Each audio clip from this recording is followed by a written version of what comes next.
Hello everyone, my name is Stacy Sue M. Arkina and I am going to tackle about thrombosis risk testing developments.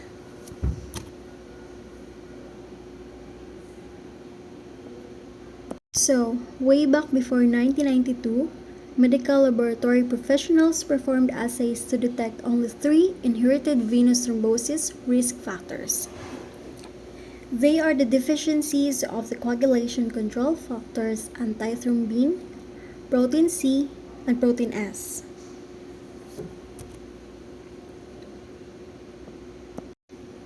Taken together, these 3 deficiencies accounted for approximately 7% of cases of recurrent venous thromboembolic disease and bore no apparent relationship to arterial thrombosis.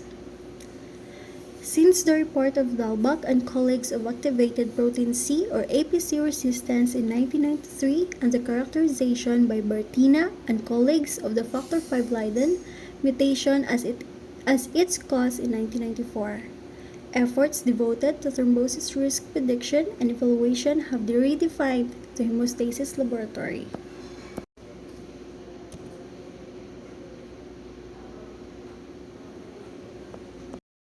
The list of current assays includes antithrombin, protein C, protein S, APC resistance, FVL mutation, prothrombin mutation, lupus anticoagulant, and antiphospholipid antibodies, among other entities.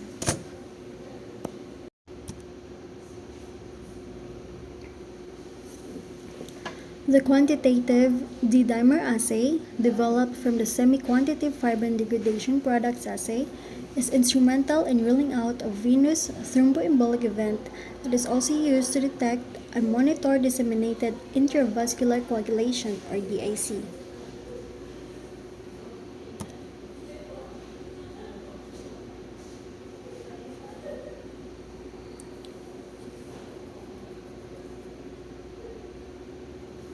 That would be all, guys. Thank you.